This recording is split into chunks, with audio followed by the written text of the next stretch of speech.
Welcome to Kachan's speaking class. Christina, what do you think we'll do in speaking class? Well, June, I think we might speak. That's right. In speaking class, everyone will be expected to participate and share ideas with each other. In class, students will have many opportunities to learn from other students. Also, students will have a safe place to share their thoughts and ideas, no matter how crazy they might sound. Students will do a lot of pair work and group discussions. Right. Those are great points. We are all learning from each other. I agree. I think we could all use a review on how to have an effective group discussion, don't you think? Okay, let's review. I know that being in speaking class can be scary, and some students just don't know how to share their thoughts and ideas with others, especially in English. Other times, students just don't want to speak in the group because they feel that their opinion doesn't really matter, or they just want to go with the flow. Yes, I see this all the time in my classes. Remember, the person with the best English ability shouldn't talk the whole time. In a discussion, all students should share opinions and ask questions. Not everyone needs to agree. Don't be afraid to ask each other questions. However, everyone should listen and be respectful to one another, even if the opinions and thoughts are very different from ours. Yes, I totally agree. Those are great points. June, what are some questions or phrases I can ask my partner if I don't agree or understand what they are saying? Well, let's first start with what you can say if you agree. First, you can say, I agree with you. Absolutely. Or, that's a great point. But if you disagree, you can say, that's true, but I disagree with you. I see your point, but that's one way to look at it. Remember, even if you disagree with someone, try to be nice about it. You don't want to start an argument. What if I have a question about something someone said? If you have a question, you could say, I'm sorry, I didn't understand what you said. Could you explain it in another way? Can you repeat what you said? Sometimes interruptions happen and you could say, I'd like to say something. Please wait until I'm finished. However, I think. Great! Now let's look at a couple of videos. Good afternoon, class. Today we're going to have a little discussion about why it's important to make friends in high school. I'd like you to, as a group, come up with some of the reasons it might be important to make friends in high school, and also I'd like you to determine if you agree or disagree about those reasons. Be sure to hear from everyone in the group. Yes, Michael? What are we doing? Yeah. I want you to discuss why it's important to have friends in high school. I should listen. Okay. Are you ready?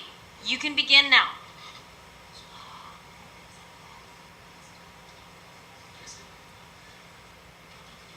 Yes, Peters? yes, Peters? yes, Miss Peters? yes, You see, it's me, Eric.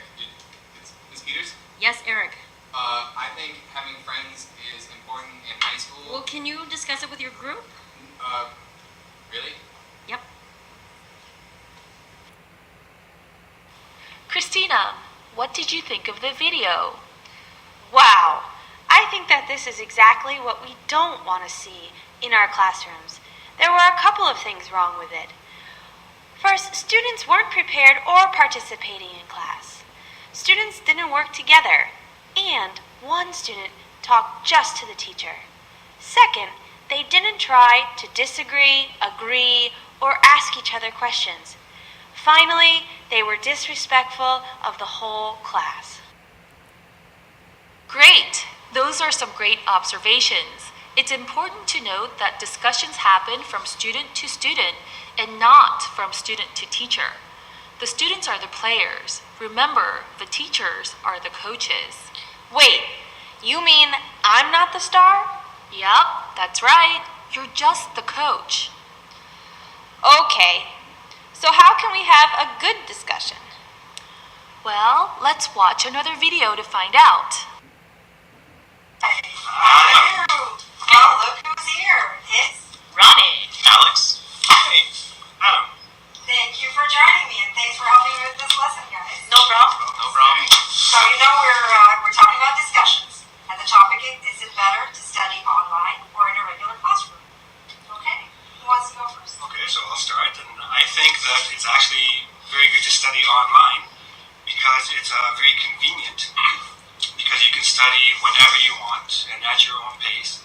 And for example, someone like me, I like to study at nighttime. So for me, online works better because it's quiet at night, nobody disturbs me, I can do what I need to do. Okay. That's true, but if you're going to study online, Sorry, you do need... please let me finish. As I was saying, that's true, but if you're studying online, you do need to motivate yourself. So I think it's better to be in a classroom where you have other students and a teacher who can motivate you. That's true, but some people can't afford to go in a classroom and don't have enough money or resources to actually go to a big school. So studying online, you can actually do it for free. Well, I would like to add. Yeah, say something. Sure. Soft skills. That's not usually talked about in schools, but when you talk about soft skills, it's actual interaction, utilizing your English when you're with other people. And that's hard to get online because you're watching a screen, not actually interacting with other people.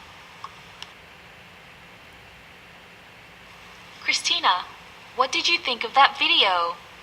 Wow, this was much different from the first one. First of all, the students were all engaged and listening to each other. They were all prepared to discuss. They were respectful to each other by being orderly. They spoke one at a time. The students didn't rely on the teacher to lead the discussion. Also, a student did a great job when another student interrupted them. Excellent. It's important that we let everyone complete their thoughts before interrupting them. Okay, let's review. Remember, the students should come to class ready to discuss different topics, speak as much as they can, actively listen to their classmates, and ask questions. Remember, it's okay to make mistakes. The role of the teacher is to lead the discussion, help students organize their thoughts, and give correction and feedback. All right, now you have lots of phrases to use while you're discussing. You also know your role as the student, and you know our role as the teacher. The next part is to think about the question your teacher will ask you. Your teacher might ask you, "What do you think of speed dating?" Then your teacher will ask you to discuss with your partner or your group. This is where you start to share your personal opinions and have a discussion. Make sure you ask your follow-up questions. I can already see by the look on your faces that you feel you might sometimes get confused. June, what should we avoid if we feel confused in our discussion class? What we need to keep in mind is that you shouldn't think alone to yourself. Whatever you're thinking, even if it is an incomplete thought, you should share it with the group. That thought then could trigger something else in someone else's mind, kind of like a domino effect. If you and your partner get stuck, don't worry. Just get out a piece of paper and start writing down ideas. We call this collaborative brainstorming. While you're brainstorming, you should write down all of your ideas, even if they seem crazy or silly. Don't worry about is it right or is it wrong? That doesn't really matter. We will talk about collaborative brainstorming in our next video. Now you have some knowledge of how to have an effective discussion. I hope you enjoy your speaking class this semester. See you next time!